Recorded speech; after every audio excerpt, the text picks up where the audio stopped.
My name is Zayla Jean Balay. We will present to you a panel discussion about teenage pregnancy. So, for this activity, I will act as the instructor. As an instructor, it is my role to plan and organize the whole event, make the panel discussion a success.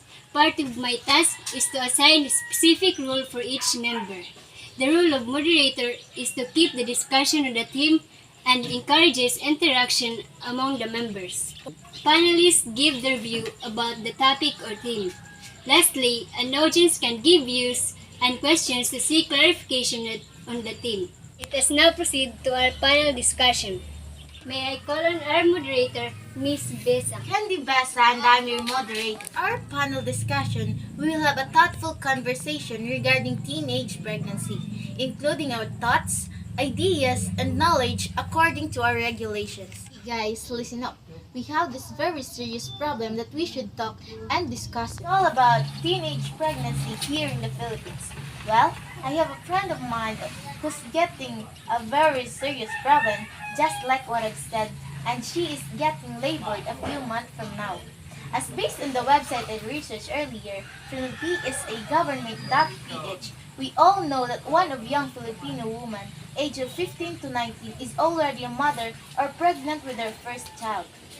Is 500 source in 2013 National Demographic and Health Survey.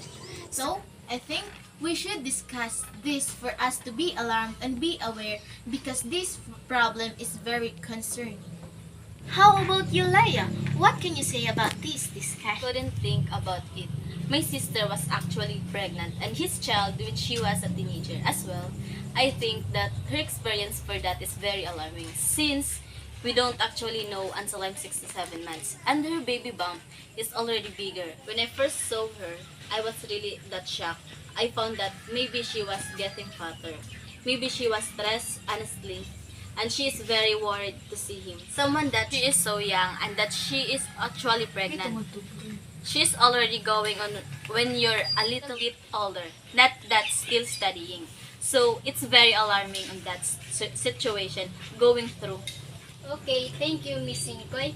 How about you, Mr. Quaiso? In my opinion, teenage pregnancy is an alarming cases today.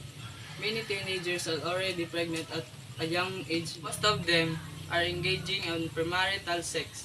This could be the cause of some sexually transmitted disease. In the society, teenage pregnancy is considered inappropriate and should be avoided. Nice opinion, Mr. Quaison. Thank you for answering and sharing your opinion to us.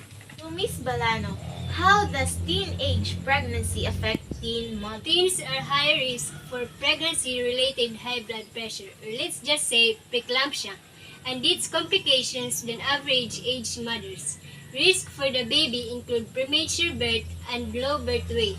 Teenage is one of the biggest problems we are facing now inside in our country. The rate of teenage pregnancy is relatively high. The most cases are reported from United States, the United Kingdom, and Africa, whereas rates are comparatively lower in Asia. As per studies, it is seen that the quality of teenage pregnancy is higher in developing countries as compared to developed countries, and mostly rural areas reported higher cases than urban areas. This shows that the socio-economic background of teenagers' majority contributes to teenage pregnancies. Mostly, teenagers from lower backgrounds with little or no sex education end up with teenage pregnancies. Another reason is a discussing regarding sex being a taboo. Often, conservative parents and even teachers in schools don't engage in sexual conversations.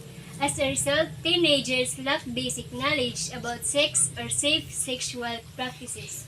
The lack of resources on sexual awareness leads teenagers to seek help from their peers that eventually leads them to have wrong notions about sex. So how can we avoid on the teenage pregnancy, Miss Sinkoy, Mr. Quaison?